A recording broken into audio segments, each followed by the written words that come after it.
Let me call you sweetheart. I'm in love with you.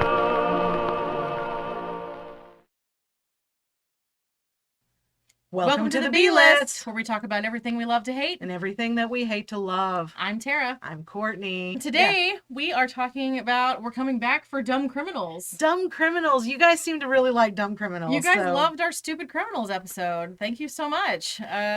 So we're here. there's plenty of them. There's They're so many to everywhere. choose from because I sit there and I bookmark, I read and bookmark. Yeah. And I think I bookmarked like 20 some odd. Yeah, I mean, I always just kind of like type it into the Google machine and there's just like pages and pages. Everything.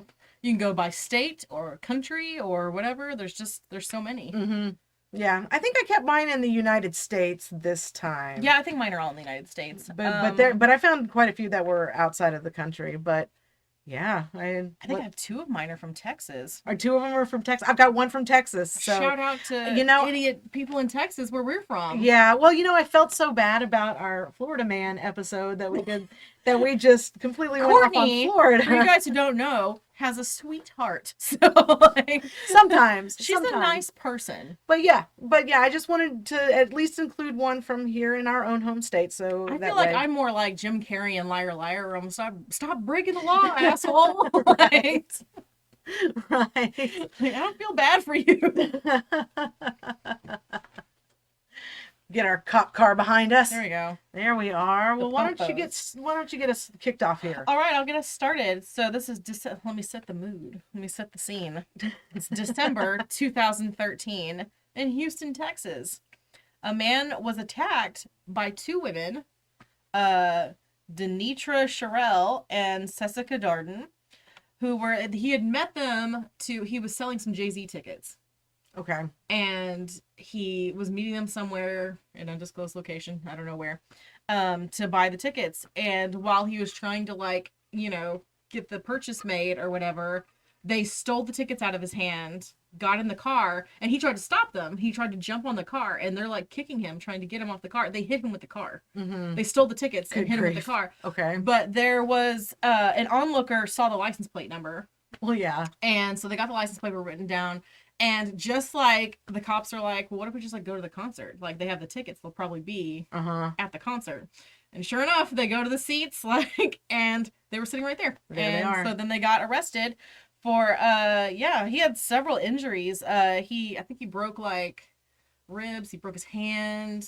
Good grief. All over concert tickets. Is it worth it? What was the concert again? Jay-Z. Jay-Z. Okay. I don't think that Jay-Z would support this behavior. 99 Problems. That's a big one. That was a big one. Pay for your concert tickets, ladies. Right? Well, if you're gonna steal something, don't tell them where you're gonna be later. Yeah, that's exactly that's here's a marker. where I'm gonna be. Let me take those tickets. This is where I'm gonna be I'll later. be here on this day at this time. Exactly. I will be sitting in this pinpointed location. Yes. That's You're ridiculous. just telling the cops where to find you. What idiots? Yeah. Yeah. Idiots. Yeah. Ladies can be just as dumb. Just as dumb. All right, hit me, Courtney. My first one is this one is a little bit not too violent towards people anyway. Adam Friedman. This was in California. Okay. And it started in 2019 and kind of spilled over to 2021. So Okay. because he had a court thing going on this whole time. And COVID. yeah, right. Well, yeah. Slows Everything down. was slowed down from COVID. But in 2019, Adam Friedman, he was 50 years old at the time. He contacted the poaching and pollution hotline of the California Department of Fish and Game Okay. and said, I saw somebody poach a deer when they're not supposed to in a neighborhood. And so this happened in Madera County. And it was in a neighborhood, so officials went to go to this neighborhood to You're see. just shooting deer in the neighborhood? So yeah, apparently he had witnessed somebody Neighborhood poaching. deer. And so they walked around, started pulling footage off of everyone's security cameras, Yeah. and off of one resident's doorbell camera, they finally caught the crime, and it was Adam Friedman who did it. He called in his own crime. Why? Nobody knows. Your guess is as good as mine. See, that's another thing too, is like security cameras in like locations are iffy, but those doorbell cameras are always on. They're Those doorbell always cameras on. are always Especially working. since most people turn on their motion sensor. Like, So if you're gonna commit a crime, go to Walmart. Go to go to the convenience store down the street, because Right. chances are it tapes over every 24 hours. right. Well, that's not all though. He was cited and referred to the local courts, of course, because he was caught. But because the justice system moves at like the speed of snail's smell, pace, yeah. moves at the speed of smell, the case was still pending in early 2020. So Okay. it was still pending 2 years later. When he was caught again on video, illegally shooting another deer in the Shaver Lake neighborhood, Get out of the neighborhood, man. Like, go to the woods. Well, where are can you do that driving- kind of thing. Are you driving through these neighborhoods and Just they're like, looking there's for one, deer? hang on, just pull out your rifle and go after it. And What did that then, deer do to you? right. And then they got the forensics department after it to confirm things. And they confirmed that parts of the deer he had in his residence matched the deer. Because he just I apparently cut it up and then left part of the In the carcass road? in the neighborhoods. And so Could you imagine that? You're like going to get your paper out or check your mail or whatever, and then there's I friggin- wonder in those wildlife rich neighborhoods if if that's not more common. I mean, I want to think that it would not be common just to see some rando dude in your neighborhood chopping up a deer on the street. Mm-hmm. That's not cool. But that's not all. Okay. Then he was accused of unlawfully shooting and taking a deer in Utah. While all of this is pending and going through, He was on vacation. he does it And he again. was like, you know what I need to do. So the two states get together and they start comparing notes. And the cases against him, were adjudicated, and he pled no contest to wanton waste of a game animal and discharge of a firearm within 150 feet of a dwelling. He got, That would be terrifying. Like, you hear gunshots and there's like some dude out there. yeah. And I want to say that I had read, I don't quote me on this, but I think that I Off the read, record. this is off the record, No but I one's think listening. that at least one of the deer was shot with a shotgun.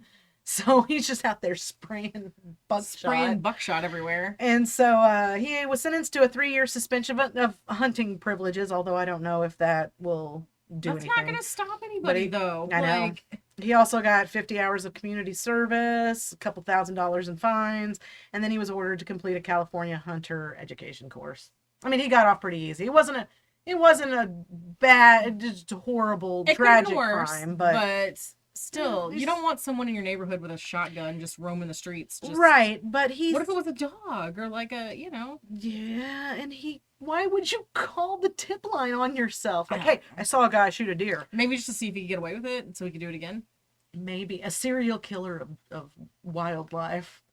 That's how they start. It's like a reimagining of Except, Bambi. yeah, Like- except this guy was 50. So you Okay. would have think he would have known better. But Okay. whatever. All right, so I'm going to take you to November of 2018. It's not that far, not that long ago, in Haltom City, Texas. Our hometown. My hometown. That's where she's at. I'm just down the street a little Haltom way. Shitty. Yeah, the HC. It was early morning and an officer was in an unmarked car. He was just sitting because apparently there had been like a lot of calls of like people checking doors to see if they could get Mhm. break in. So Still he was- happens a lot. Still happens all the time. Like my Mhm. ring thing is constantly going off. Yeah.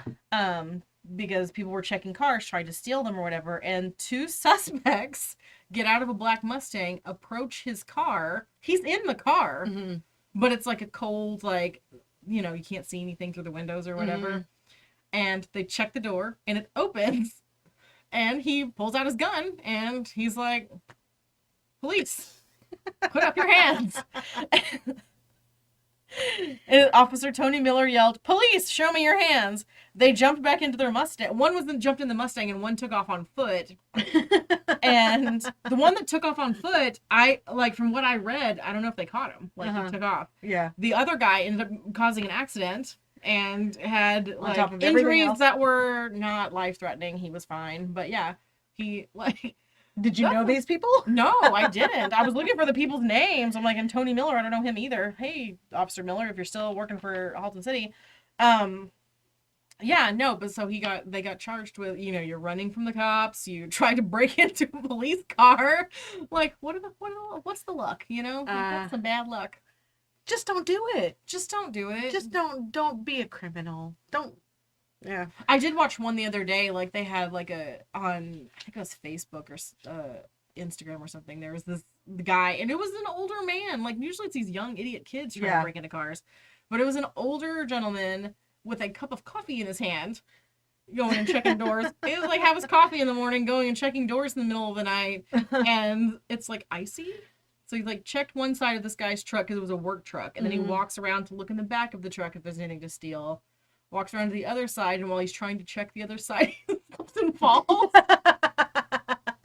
Coffee everywhere. And the doors were locked. So that's what you get. That's what you get. That's not enough justice, but it's not, it is what it is.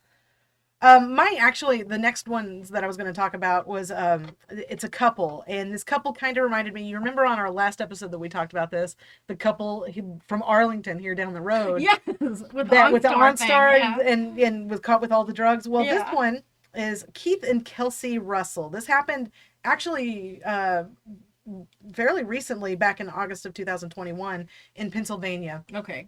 The Russells, Keith was 42 at the time, Kelsey was 31, were doing a little shopping at a TJ Maxx in Hanover, Pennsylvania. Okay.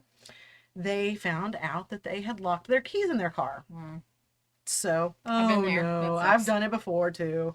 But that's why you always leave a spare with like a close friend or relative that can run it to you or whatever. They can, like... I think I've got like spare keys at a couple of different houses around here. But so they call the police. Because locksmiths are expensive, and the police, if you can prove it's your vehicle, will help you jimmy the lock if it's kosher. So so the police, while they're trying to get this car unlocked for them and get them on their way, they see an unspecified amount of a controlled dangerous substance in clear view. So, you've got all these drugs in the car, and you're so what really happened was they locked their drugs in the car. They locked their drugs in the car. But this is the part that I don't get. Well, actually, first, before they got into the car started to roll forward because they had left it in drive. So because of the drugs. Because of the drugs.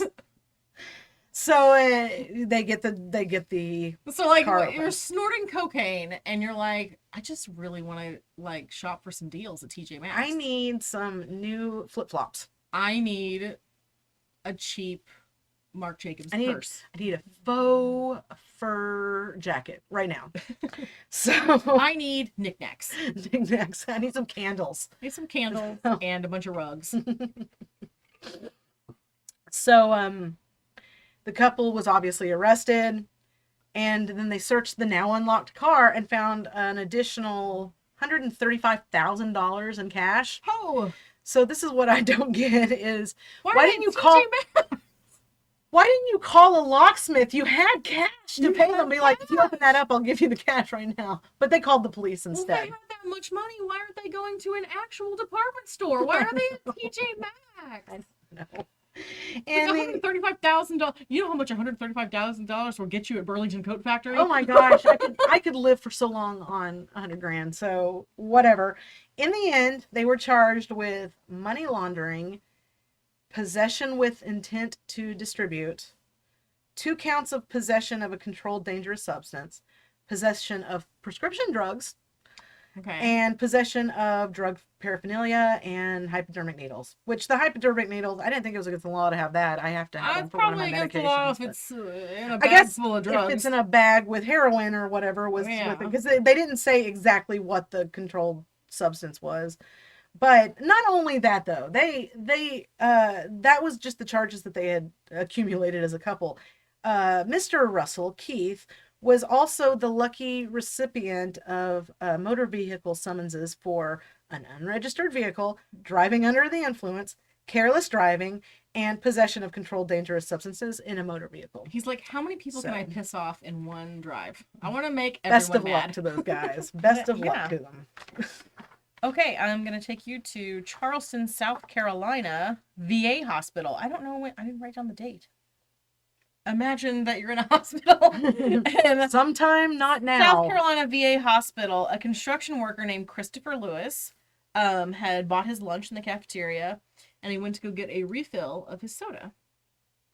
And he was stopped by hospital police officers because no refills were allowed.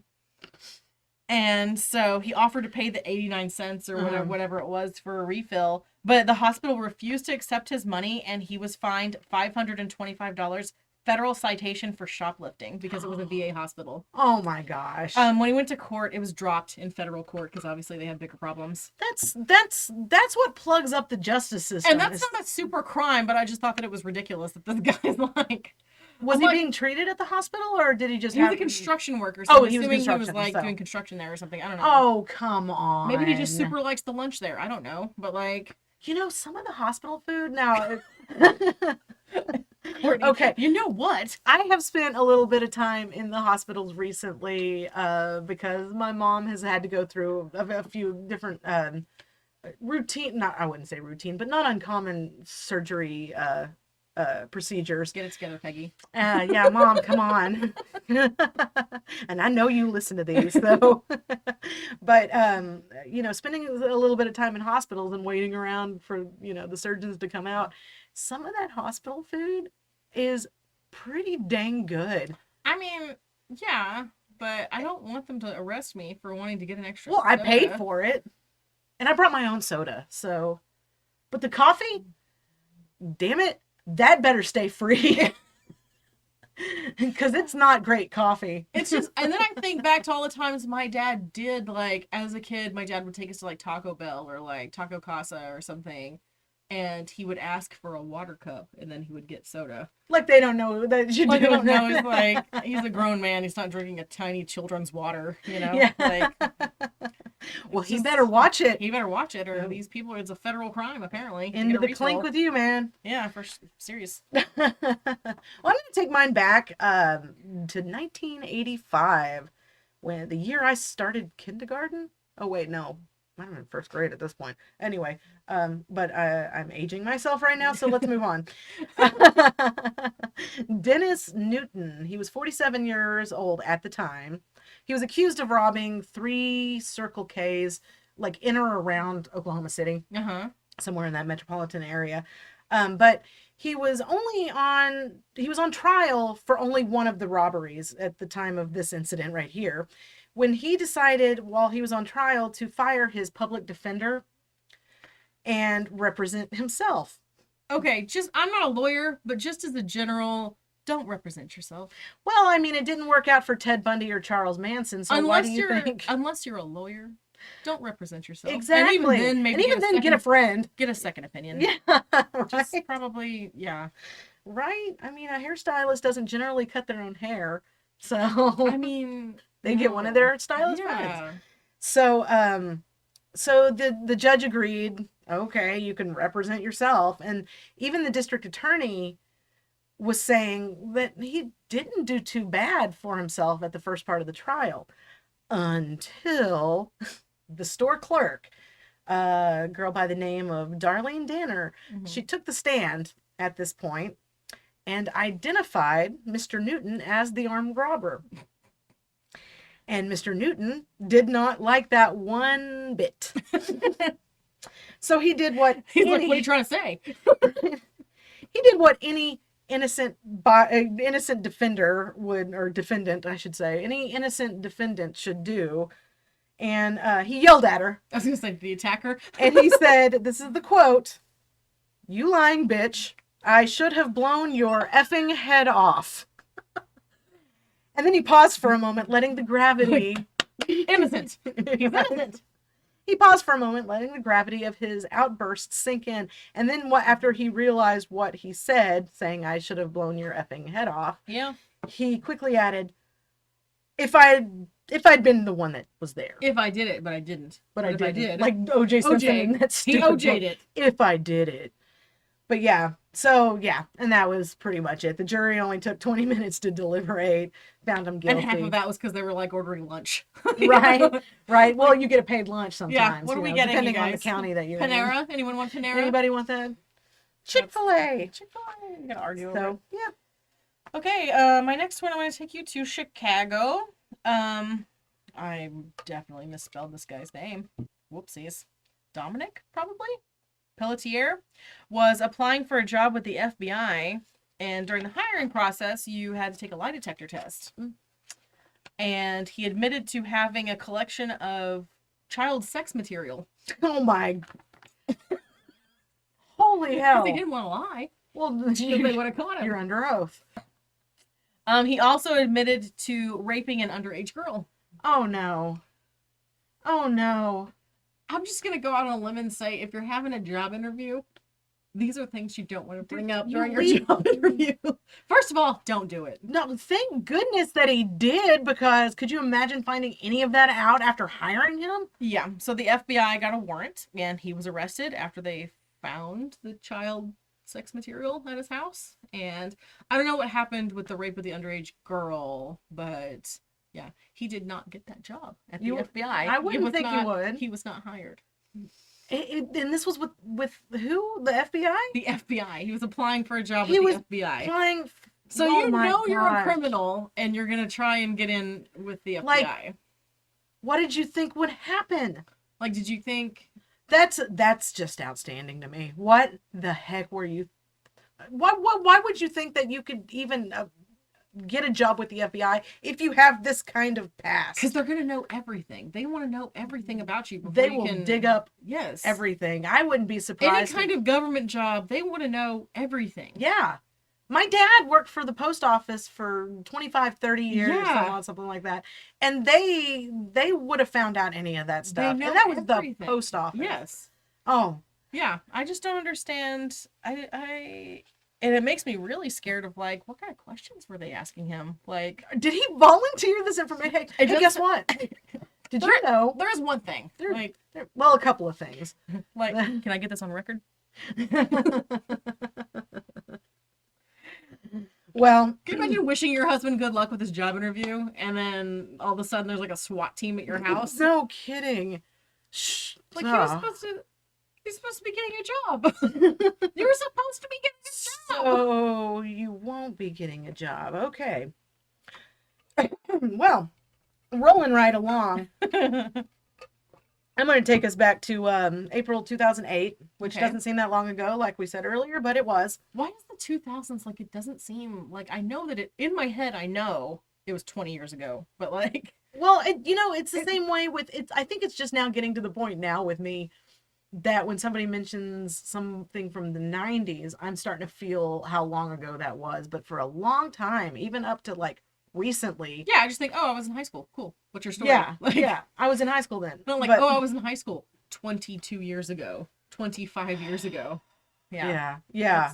It's a long time. But here in April 2008, this happened in Athens, Georgia. Demetrius Robinson. This one I decided to pick because it reminds me of, in the last episode, you remember the guy that left his phone number with the muffler shop that he was Yeah. he was going to rob, and they didn't have Yeah. any money, so he came back.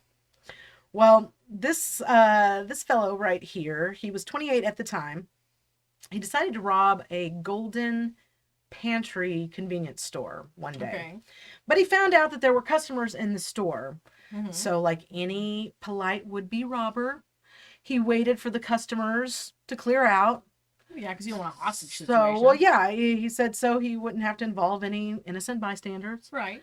So, but just waiting around is kind of sus. So he did the only thing he could think to do, which was he asked for a job application and casually filled it out With correct information, I'm assuming. with his actual name, Mm-hmm. but his uncle's phone number. So That'll show him. that'll throw him off. Yeah. And so when the store was empty, save for himself and the female cashier that was working, he held a steak knife to her side and took all the cash and hightailed it out. But he didn't take the application with him. He left it at the scene. So And I'm sure the cops were like, no one's that dumb. There's like no way. this Like, can't be this. He left a fake name. So, but no, it was his real name. It didn't take long actually. It only took 3 or 4 days to find him. They arrested him a few days later while he was laying low at a friend's apartment. So His uncle's getting phone calls, and he's like, What are you talking about? "No, but I'm missing a steak knife." Yeah, exactly. He was supposed to go out for steak sauce. What did he do? I had to tear that steak apart with my teeth. I used a butter knife like an idiot. Those sporks are not effective. Okay, my last criminal this is in Ohio. I again did not write down the date. I don't know what's wrong with me. Donald Chip Pugh, P-U-G-H. Let's say it's Pug. Donald Pugh, his name's Chip. He was arrested for arson and vandalism. He was wanted for arson and vandalism, and so the police put his mugshot on the news, and he was very offended by the mugshot. So he sent the police a text, instant message, whatever, slid into their DMs with another picture and said, "Please use this one." Oh my gosh. And so then he was arrested, and he was later found in Florida. He said that, yeah, this picture is really unflattering, and I'm very offended by this. Yeah. So can you please? I think he said something like, "I don't want that one." He's an African-American gentleman. He's like, "I don't like this one. This one makes me look like James Brown." And like sent them a different I picture. think I read that one. Yeah. So yeah, he was later arrested in Florida. That's like another one. I don't have this one written down, but it was one that It's just so funny. I was thinking about talking about this other one that I had read, that they had put his mugshot on Facebook, and the guy was so proud of the mugshot that he saved the picture and used it as his profile picture. Well, And was bragging about it, and he's like, I'm at home doing that. And so they ended up I've apprehending seen ones over- where they're like talking, like they'll post like wanted, like the Haltom City Police Department will post like wanted this guy or whatever, and so he'll start commenting on it. And he's like, "Haha, can't catch me," and they're like, "Yeah, but you need to come in." He's like, "I'm not ready yet," and like they're just like, you can just watch the messages back and forth, and he's like, "I'll be there tomorrow." Like, we can trace you. We'll be able to find you. He's like, "All right, I'll be there tomorrow." Like, I've seen that like several times. Yeah. Well, the last one I'll talk about tonight is another one that happened here in Texas. So Florida, I apologize for everything that I said about your state, because apparently there's not a lot of brains in ours. There's idiots everywhere. Yeah, they're everywhere. Charles Ray Fuller. He's a serial killer. I know that. I don't know why they use his middle name, but you don't want him confused with all the other Charles Fullers. Yeah. This happened again in 2008 in April, here in Fort Worth. Mr. Fuller here, he was 21 at the time. He was arrested after trying to cash a personal check that he had stolen from his girlfriend's mother. That's not gonna win any brownie points. Yeah. Well, he filled it in himself, and he tried to cash this check for $360 billion. Like Dr. Evil? Like $1 billion. At least he was 1 billion. This guy went for $360 billion. Claims. Did he not think that they were going to check her account first? Well, see if they she do. had the money? They do. He claims that his girlfriend's mother wrote him this check because he was wanting to start a record business. Here's some seed money. $360 billion. That'll do it. I feel like that's enough. Yeah. So, of course, tellers were immediately suspicious and contacted the account holder. Like, it says here she has $500 in her account. She's got 48 cents. It's going to be hard. Excuse me. She says, no, he didn't have permission to take a check or at least cash it. Not that much money. Yeah, cash it. And I wrote down this.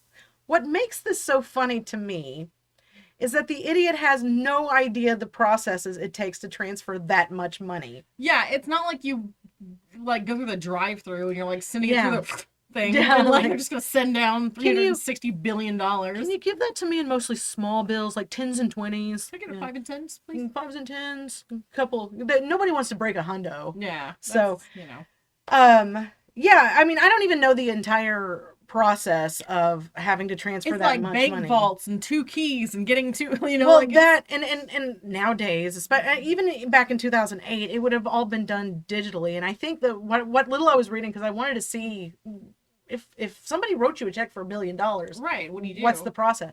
You can't do that. You have to liquidate assets. You have to Yeah. you have to transfer these funds and these assets. You have to have like a security person at one end of the transfer and a security person at the other exactly. end of the transfer. It's a big deal Yeah. He for should aim millions, much less billions. Yeah, and I'm talking billions with a B, as in B list. That's a B list. But yeah, and then I thought, well, did he want it?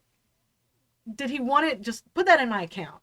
You know, like they're not gonna just put it in my account. That's okay. Right, yeah. Or did he want it Can cash? I have like, half now and you put half in my account? yeah, just put half in the I want to account. save half of it. Like, did he like think that there was like a gold-plated vault in the back full of like Another bills? thing I want to ask is, did he think he would keep his girlfriend after this? I'm assuming she was wasn't she in on it? I'm assuming she wasn't. Otherwise, she probably would have been mentioned in the article. But like, Yeah, she wasn't mentioned. It you know was how pissed I would be.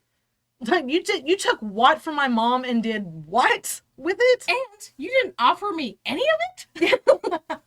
You weren't even going to take me to Red Lobster? Right? I was gonna buy you a ring, baby. Yeah. So, Right after I get this business started. well, and then I also was like, okay, so say he just wanted it back in cash. You know, just How do you Just- walk? You can't even walk out with that much money. well, the United States hasn't printed large bills since like the late 60s or early 70s. It's been a long time. Like Yeah. they used to have denominations of like 500 and up to 10,000, I think, a $10,000 bill, but we don't use those anymore. No, So the largest that's denomination that we have is $100 bills, and they would have had to fork over $3,600,000,000 $100 bills. Yeah. That's just the bills, not the amount of money.